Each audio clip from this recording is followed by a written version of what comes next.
किसी university college में आपने कभी सुना कि वहां पे लोग नारा लगा रहे हो कि पास्टर और फादर भारत छोड़ो? या किसी यूनिवर्सिटी में या कॉलेज में आपने कभी सुना कि वहां पे नारा लगता हो कि मौलवी और मौलाना भारत छोड़ो? लेकिन भारत के बहुत सारे यूनिवर्सिटीज में, बहुत सारे कॉलेज में नारा लगता है ब्राह्मण भारत छोड़ो। कभी आपने इसके पीछे सोचा ये कौन लोग हैं, क्यों कर रहे हैं? आखिर क्रिश्चियन कभी नहीं कहते पास्टर और फादर भारत छोड़ो, मुस्लिम कभी नहीं कहते मौलवी मौलाना भारत छोड़ो, फिर कॉलेज के ही हिंदू पढ़ने वाले और पढ़ाने वाले ये क्यों कहते हैं ब्राह्मण भारत छोड़ो? ब्राह्मण तो कोई जाति नहीं है, ब्राह्मण तो एक वर्ण है। भीष्म पितामह क्षत्रिय कहलाए, उन्हीं के भाई वेद व्यास जी ब्राह्मण कहलाए, राजा दशरथ क्षत्रिय कहलाए और उन्हीं के परिवार के विश्वामित्र जी ब्राह्मण कहलाए। पंडित हरि प्रसाद चौरसिया, टाइटल उनकी चौरसिया है और नाम क्या है? पंडित हरि प्रसाद चौरसिया। तो ब्राह्मण और पंडित कोई कास्ट तो है नहीं, ब्राह्मण और पंडित तो कर्म के आधार पर था। तो सवाल यह है कि फिर भारत के कॉलेजेस में, यूनिवर्सिटीज में ये ब्राह्मण भारत छोड़ो का नारा क्यों लगता है? अच्छा, कभी आपने किसी क्रिश्चियंस को सुना कि हमारे ये जो पास्टर और फादर हैं ये नौकरी नहीं करते हैं, कोई कारोबार नहीं करते और हमारे दान दक्षिणा पे पलते रहते हैं? या कभी किसी आपने मुस्लिम्स को सुना कि हमारे जो मौलवी हैं, हमारे मौलाना, ये कोई काम धंधा तो करते नहीं, नौकरी नहीं करते, हमारे दान पे पलते रहते? लेकिन ऐसे बहुत सारे आपने हिंदुओं को सुना होगा सोशल मीडिया में जो कहते रहते ये जो ब्राह्मण है ये कोई काम धंधा तो करते नहीं है, हमारे दान दक्षिणा पे पलते रहते हैं। कभी आपने बौद्ध को भी नहीं सुना होगा, जहाँ पे लद्दाख वगैरह ऐसे कई सारे स्थानों पे जहाँ बौद्ध मेजॉरिटी में है, वहाँ पे भी किसी कॉलेज में, यूनिवर्सिटी में ये नहीं सुना होगा आपने कि भंते भारत छोड़ो, लामा भारत छोड़ो। या किसी बौद्ध को भी नहीं सुना होगा कि ये जो भंते और लामा हमारे दान दक्षिणा पे पलते हैं। तो फिर ब्राह्मणों के बारे में ऐसा क्यों कहा जाता है? ये बहुत बड़ी साजिश चल रही है। सबसे ज़्यादा हत्या मुगल काल में ब्राह्मणों की हुई थी। सबसे ज़्यादा हत्या फांसी पे ब्राह्मण चढ़ाए गए थे अंग्रेज़ों के द्वारा। इतिहास है, पूरा गवाह है, आप साक्ष्य उठा के देख लीजिए। सबसे ज़्यादा धर्मांतरण का विरोध मुगल काल में ब्राह्मणों ने किया था, इसलिए सबसे ज़्यादा उनको तलवारों से काटा गया था। ऐसे ब्रिटिश काल में अंग्रेज़ों के खिलाफ सबसे ज़्यादा जो आंदोलन शुरू किया था वो ब्राह्मणों ने शुरू किया था। सबने शुरू किया था, क्षत्रिय भी थे, वैश्य भी थे, दलित भी थे, लेकिन आंकड़े बताते हैं कि सबसे ज़्यादा फांसी अंग्रेज़ों ने ब्राह्मणों को दिया, सबसे ज़्यादा लाठियों से पिटवा पिटवा के ब्राह्मणों को मरवाया। और मुगल काल में भी सबसे ज़्यादा तलवारों से काटे गए थे ब्राह्मण। आप घटना सुनते होंगे ना, पर डे इतने किलो जनेऊ उतरवाना है, अल्टीमेटली इतने किलो, इतने हिंदुओं ब्राह्मणों को मारना है। वो सच्चाई ये थी। चाहे वो रजाकार थे जो आंध्रा में सबसे पहले उन्होंने हमला किया, जहां ब्राह्मण, जिस गांव में ब्राह्मण ज़्यादा थे, और जिस गांव में भी हमला किया उसमें पहले चुन के ब्राह्मणों को मारा। ये कड़वी सच्चाई है। एक बड़ी साजिश चल रही है, एक बड़ी साजिश चल रही है, इंटरनेशनल साजिश चल रही है, और उसके लिए बड़ी बड़ी फंडिंग आ रही है। खाड़ी देशों से हवाला के जरिए फंडिंग आ रही है, पश्चिम देशों से FCRA के जरिए फंडिंग आ रही है, और भारत के ही बहुत सारे हिंदू जो NGO बना के बैठे हुए हैं उनके NGOs को फंडिंग आ रही है कि भारत में तुम जाति का जहर घोलो, ब्राह्मणों को गाली दो। आखिर क्या कारण है कि जापान और कोरिया के राजा दलाई लामा का सम्मान करते हैं तो कोई कुछ नहीं बोलता, अमेरिका रूस के राष्ट्रपति पोप के सामने झुकते हैं तो कोई कुछ नहीं बोलता, अरब कुवैत के जो सुल्तान हैं वो मौलवी के सामने झुकते हैं तो कोई कुछ नहीं बोलता, लेकिन भारत के राष्ट्रपति, उपराष्ट्रपति, प्रधानमंत्री अगर ब्राह्मण के सामने झुक जाए, ब्राह्मण मतलब किसी संत के सामने झुक जाते हैं तो पूरा बवाल हो जाता है। क्यों? सोचा कभी आपने? बहुत बड़ी फंडिंग आ रही है भारत को बर्बाद करने के लिए। आखिर क्या कारण है कि जब दलाई लामा धर्म का प्रचार करते हैं तो उनको कोई धर्मांध नहीं कहता, या जो मौलवी मौलाना अपने मजहब का प्रचार करते हैं तो उनको कोई पाखंडी नहीं बोलता, जो पादरी है, फादर है, ये जब क्रिश्चियनिटी का प्रचार करते हैं तो इनको भी कोई नहीं कहता कि बहुत बड़ा पाखंड फैला रहे हैं, काला जादू फैला रहे हैं, अंधविश्वास फैला रहे हैं। पूरी पंजाब में चंगाई सभा होती रहती है, फिर भी कभी कोई नहीं कहता कि तो क्रिश्चियन सारे यहाँ पे काला जादू अंधविश्वास फैला रहे हैं। फिर ब्राह्मणों के ऊपर काला जादू अंधविश्वास फैलाने का आरोप क्यों लगाया जाता है? ये सनातन धर्म को तोड़ने की बहुत बड़ी साजिश चल रही है, और ये साजिश फ्री में नहीं हो रही है, बहुत बड़ी उसके लिए फंडिंग आ रही है।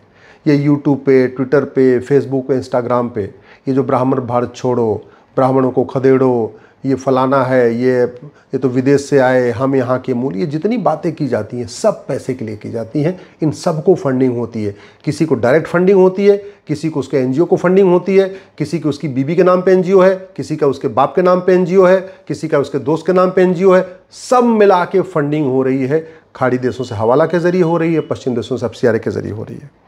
आखिर क्या कारण है कि जब ये पास्टर और फादर वन गॉड की बात करते हैं, वन बुक की बात करते हैं, तब तो कोई नहीं कहता कि भैया ये तो हेट स्पीच फैला रहे। मौलवी और मौलाना एक खुदा की बात करते हैं, एक होली बुक की बात करते हैं, एक मजहब की बात करते हैं, और यहाँ तक कहते हैं हमारे में जो आएगा वो पाक, जो हमारा मजहब नहीं मानेगा नापाक। तब भी कोई उनके बारे में नहीं कहता है हेट स्पीच फैला रहे। वहीं ब्राह्मण, संत, शंकराचार्य, महामंडलेश्वर, आचार्य वसुधैव कुटुंबकम की बात करते हैं, जननी जन्मभूमिष्य की बात करते हैं, सर्वमंगल मांगल्य की बात करते हैं, सर्वे भवन सुखने की बात करते हैं, फिर भी कहते हैं ये तो पाखंडी हैं, ये तो ये हैं, ये तो ये हैं, ये तो दान ले रहे हैं, ये तो चंदा ले रहे हैं। अभी आपने सुना होगा यूपी के एक बहुत बड़े तथाकथित बड़े नेता हैं, समाजवादी हैं, उन्होंने बोला कि फलाने जी तो बहुत पैसा लेते हैं जी, 50-50 लाख रुपए लेते हैं। कभी आपने सुना किसी मौलाना के ऊपर आरोप लगाया गया हो कि जो जलसा करते हैं, जो ये अपनी तकरीरें देते हैं, उसके लिए पैसा लेता हो? किसी पादरी के ऊपर आरोप लगाया गया कि भैया ये जो बीच बीच में पूरा ये पास्टर पादरी जो ज्ञान देते रहते हैं, बड़ी सभाएं करते हैं, वो भी पैसा लेते हैं? नहीं। हाँ, ब्राह्मण पैसा लेते हैं, बस ये उनके दिमाग में है। क्यों? क्योंकि उनको पता है कि ये ब्राह्मण जो है ये सनातन धर्म और उसमें एक बीच में दीवार बन के खड़ा हुआ है। मुगल काल में भी दीवार बन के खड़ा था, ब्रिटिश काल में भी दीवार बन के खड़ा था, और आज भी दीवार बन के खड़ा है। और दीवार गिरा दो, फिर सनातन अपने आप खत्म हो जाएगा। आखिर क्या कारण है कि लोग कभी बाइबल के ऊपर कोई बात नहीं करते कि बाइबल में ये लिखा, ये लिखा, ये लिखा? कभी सुना आपने? कुरान में क्या क्या लिखा है कभी सुना आपने? ये जो बातें करते हैं, तो फिर भगवत गीता के ऊपर क्यों बात करते हैं? हमारे वेद के ऊपर क्यों बात करते हैं? हमारे पुराण के ऊपर क्यों बात करते हैं? हमारे उपनिषद के ऊपर क्यों बात करते हैं? एक बात मैं बता दूं आपको, जो ऋग्वेद पढ़ता है ना, वो चिकित्सक बन सकता है, क्योंकि आयुर्वेद ऋग्वेद का हिस्सा है। जो लोग यजुर्वेद पढ़ते हैं वो बाय डिफ़ॉल्ट ज्योतिषी बन जाते हैं, वो मैथमेटिशियन बन जाते हैं, क्योंकि जो ज्योतिष है, गणित है, एस्ट्रोनॉमी, ये यजुर्वेद का हिस्सा है। जो लोग सामवेद पढ़ते हैं वो संगीतज्ञ बन जाते हैं, क्योंकि जो संगीत है ये सामवेद का हिस्सा है। जो महाभारत पढ़ते हैं उनको पॉलिटिक्स बहुत अच्छी तरीके समझ में आ जाती है। जो राजनीतिज्ञ बनना चाहते हैं, अगर वो महाभारत पढ़ें तो अच्छे बड़े सफल राजनीतिज्ञ बन जाएंगे। लेकिन इनके बारे में कोई बात नहीं करेगा, फिर भी ब्राह्मण के पीछे पड़े रहेंगे। आचार्य चाणक्य ने क्या किया, विश्वनाथ भट्ट जी ने क्या किया, बाजीराव पेशवा जी ने क्या किया, वीर सावरकर जी ने क्या किया, आदि शंकराचार्य जी ने क्या किया, तिलक ने क्या किया, आज़ाद ने क्या किया, इसकी चर्चा नहीं करते। बस ब्राह्मण भारत छोड़ो, ब्राह्मण भारत छोड़ो।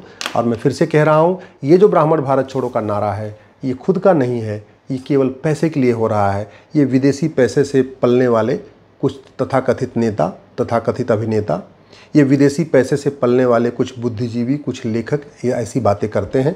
भारत के लोग ऐसी बात नहीं करते, कोई समझदार व्यक्ति नहीं करता। ये ब्राह्मण भारत छोड़ो का नारा वही लगाते हैं जिनके एनजीओज़ को पैसा आ रहा है, या खुद पैसा आ रहा है, या बाप के नाम पे पैसा आ रहा है, या बीबी के नाम पे पैसा आ रहा है। कहीं ना कहीं ये विदेशी फंडिंग से, कहीं ना कहीं इसमें विदेशी फंडिंग का हाथ है। जब तक फंडिंग नहीं रुकेगी तब तक ये लोग चिल्लाते रहेंगे। इसलिए अब इनको जवाब देने का समय आ चुका है। इनके पाखंड को एक्सपोज करने का समय आ चुका है। इनको सनातन धर्म में हर कमी नज़र आती है, लेकिन इस्लाम में कोई कमी नज़र नहीं आती है। इनको सनातन धर्म में छुआछूत नज़र आता है, बाल विवाह नज़र आता है, सब कुछ नज़र आता है, लेकिन इनको तलाक़े हसन, तलाक़े हसन, तलाक़े बाइन, तलाक़े किनाया नज़र नहीं आता। इनको बाल विवाह, बहु विवाह, मुताह, मिस्यार नज़र नहीं आता। इनको चाची से निकाह, मामी से निकाह, बुआ से निकाह, चचेरी बहन, ममेरी बहन, फुफेरी बहन से निकाह, ये इनको कुरीति नज़र नहीं आती, ये इनको कुप्रथा नज़र नहीं आती। इसलिए ऐसे ओट जीवी, नोट जीवी पाखंडियों से बचिए, ऐसे दलालों से बचिए जो पैसे के लिए सनातन धर्म को तोड़ने की कोशिश कर रहे हैं, जाति के आधार पर तोड़ने की कोशिश कर रहे हैं, भाषा के आधार पर तोड़ने की कोशिश कर रहे हैं, क्षेत्र के आधार पर तोड़ने की कोशिश कर रहे हैं, पंथ के आधार पर तोड़ने की कोशिश कर रहे हैं, अगड़ा पिछड़ा बना के तोड़ने की कोशिश कर रहे हैं। ऐसे ओट जीवी, नोट जीवी पाखंडियों से बच के रहिए, इनको एक्सपोज करिए, और अगर ये दोबारा कुछ बोलें तो इनको जवाब देना शुरू करिए। सोशल मीडिया में भी जवाब दीजिए, और अगर आपके आसपास कहीं दिख जाएं तो इनको वहाँ भी घेर के इनसे सवाल पूछिए। जब तक आप सवाल नहीं पूछेंगे ये सनातन धर्म को कमज़ोर करने की कोशिश करते रहेंगे।